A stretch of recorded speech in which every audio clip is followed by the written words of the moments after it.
Здравейте отново! Днеска бях на едно събрание на комисията по спорт, младежта и спорта и така нататък за определяне на стратегията за развитие на спорта в град Варна на базата за 5 години напред.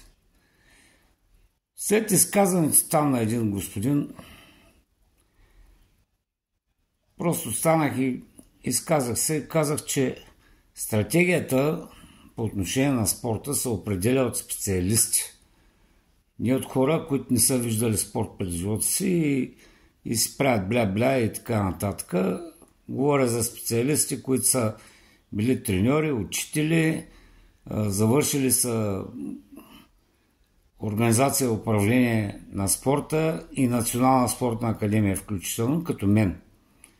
И казвам, това нещо трябва да се отложи и да се изчака 1-2 месеца, за да могат наистина да се наберат такива специалисти, които да определят каква трябва да бъде стратегията на спорта във Варна. След това, на второто ми изказване, споменах проблемите там около басейните приморски, един комплекс, който е от национално значение. Споменах също и проблема с училище Яворов там относно смяната на половата настилка на басейна и много други неща. Около 10 спортни площадки. Той ми казва, нямало било база. Как да няма база, бе? 10 площадки спортни във Варна, на които съм дал адресите на всяка една от тях и съм внесъл писмо в общината. Нямало било база и те не се поддържат и не се оправят. Също така и в училищата, където има спортна площадка, общинска собственост, естествено от време на време трябва да се поправят някои неща, защото то си има годност това нещо.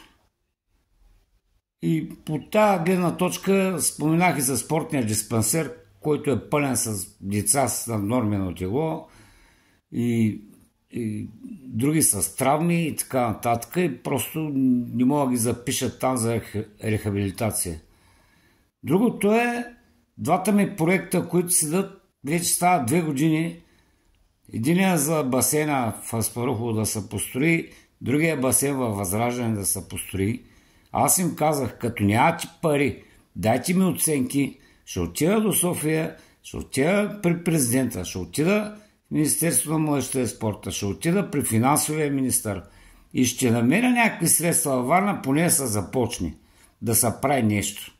А не тук си говорим празни приказки, защото около 8000 човека в едните са 5000 в Аспарухово, другите са към 3000 в Владислава и Кайсиева и да не говоря за центъра още колко хора, не могат да се запишат децата лятно време да се обучават, да плуват или да не говоря за други спортови, зали и така нататък. Другото, което е програмата, която исках, тя е проста. Дават се ваучери на родителите с деца с увреждания, които са над 3000 във Варна, водят си децата при конкретния специалист, правят си рехабилитация, дават ваучера на специалиста и той си идва и си взима парите от общината. Не парите да се дават на клубовете, те да водят мъртви души, че вършат някаква работа и в крайна сметка едно няма нищо.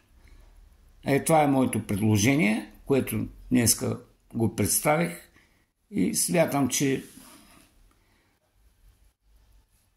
ще напиша, накараха ме да напиша няколко писма, ще ги пратя чрез адвоката на сдружението, което управлявам и искам просто нещата да вървят вече вярно. Бюджета не е прият, общината не е приела бюджет и така нататък. Председател на Общинския съвет Димитров беше там.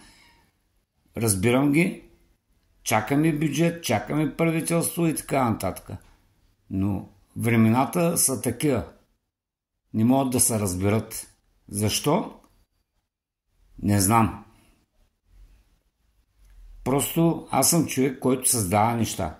Не е да ги разрушава.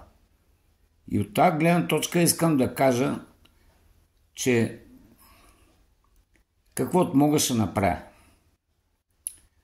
Но много неща не зависят. Знаете, аз съм човек, не зависят от мен. Благодаря ви за вниманието и лека вечер.